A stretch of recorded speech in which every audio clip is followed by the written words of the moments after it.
In this video, I'm going to talk about the ban on importing Russian gold, which is an attempt by these politicians who represent the G7 to try and further tighten the grip on Russia's economy and to punish Vladimir Putin over his invasion of the Ukraine. So they banned the import of Russian gold, which is their second most valuable export after crude oil. But also, and not that we need further proof of incompetence by politicians, but later in the video I will also discuss how the G7 somehow think that they have the power to be able to impose price controls on Russia's oil exports, proving how clueless politicians are when it comes to international trade. But let's start off with the import ban on Russian gold with a tweet by demented Joe Biden. So his tweet states, "The United States has imposed unprecedented costs on Putin to deny him the revenue he needs to fund his war against Ukraine.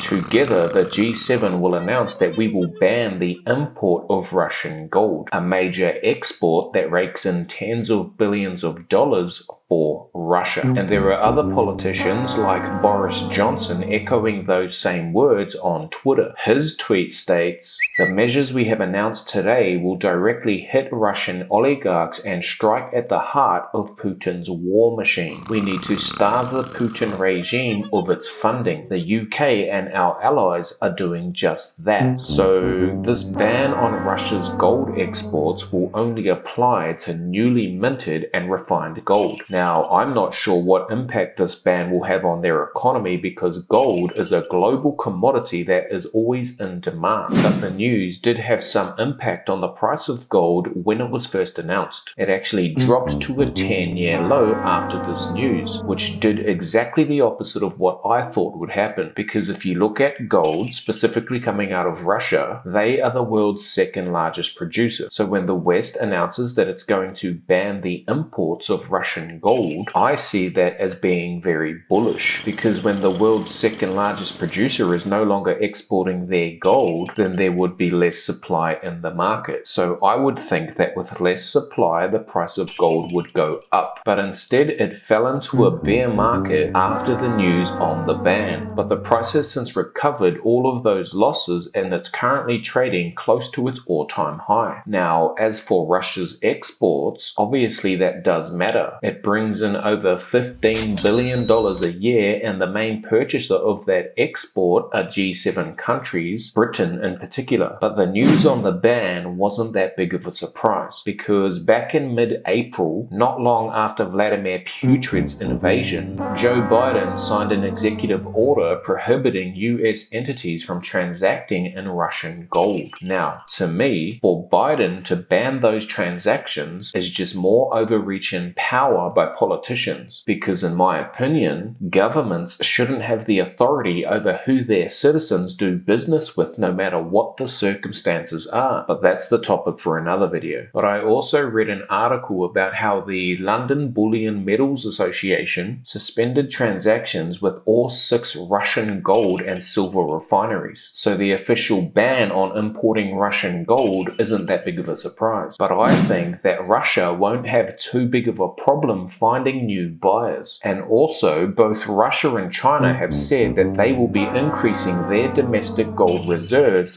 for their own central banks. And Russia has said that they're going to source a lot of that from domestic production. So at least in the short term, I have a feeling that Russia will probably hold on to its gold and store it in its own central bank. And they've also said that they intend to back the Russian ruble with gold and other commodities. So between domestic use for their central bank increasing its reserves and then finding other markets, probably China and India, which are 2 of the biggest populations on the planet, I don't think that the ban will affect Russia's economy as much as the G7 politicians expect. And I think that Russia will find a way to navigate around these sanctions, which will probably hurt the G7 in the long run, because with everything that's going on in the world, war in Europe and this out of control inflation, historically it has been very bullish for the price of gold, and the sky is the limit to how high it could potentially go. So it's not a good idea trying to weaponize gold imports against Russia, because that would force them to look elsewhere and become less reliant on the G7 for their exports. And if they do go ahead with strengthening their own currency by backing it with gold as opposed to the West's fiat system, which is doomed to fail, then in the long run, I think that these sanctions will backfire. So it's surprising that gold fell into a bear market after the news on the ban, because with less supply, it should be very bullish for the yellow metal. And I guess only time will tell where the price of gold goes from here, but I think that it's going up. But now I want to talk about how the G7 tried to price control Russia's oil exports. So the idea suggested by politicians, of course, is that they will allow Russia to earn just enough to continue exporting their oil so that it doesn't cause any more supply issues for the G7, but they don't want to give Russia enough money to fund its war. So they don't want to stop buying Russia's oil completely, they just want to buy it for whatever price they set. Now I can't help but to laugh at the stupidity of that, because it's ridiculous for politicians to think that that's even possible. Oil trades in a global market. It involves producers, and more importantly, it involves consumers all around the world. There is not one country on earth that doesn't use oil. So first, the West says, nope, we're not going to buy your oil. Now you're stuck and you're going to have to ease off and stop invading Ukraine, and we are also going to sanction you on a bunch of your other exports until you do what we say and you leave Ukraine. But as soon as supply shortages hit G7 countries and potentially jeopardizing their re-election to career politicians, they turn around and say, oh no, wait, here's a better idea. We'll allow you to sell us your oil, but you've got to give it to us at a break-even price. Because now that we've imposed sanctions on you, oil prices have gone through the roof and we don't want to pay these high prices. So do us a favor, Russia. Now I'm not sure whether to call this wishful thinking or just more stupidity from politicians. There is global demand for oil, and there is a reason why it's trading between $110 and $120 a barrel. That's because the demand for oil is very high. So to think that Russia would sell its oil to the G7 at its break-even price of $40 to $50 a barrel, which is what was suggested by these G7 politicians, well, that's just more idiocy and proof of their incompetence. You cannot force Russia or anyone else to sell their oil at any price when demand is very high. And after sanctioning Russia on some of their other exports and also banning their exports to the West, Russia is now exporting to China and to India, two of the biggest populations on the planet. So for the G7 to try and price control something that has global demand is just ridiculous. Now, gold on the other hand has a different dynamic because of its domestic consumption. We don't necessarily need gold as much as we need oil, but Russia seems to be finding a market for both. So again, there is no way that the G7, the US, or Joe Biden, or anyone can force a particular price on any commodity, because the global market is bigger than any single nation, and it's even bigger than the collection of politicians that represent the G7. It's easy to say that we want to buy oil at a price that we determine, but if there are other buyers involved, then Russia will rightfully give the G7 politicians the middle finger and laugh at their desperation the same way the world laughs at Joe Biden every time he talks.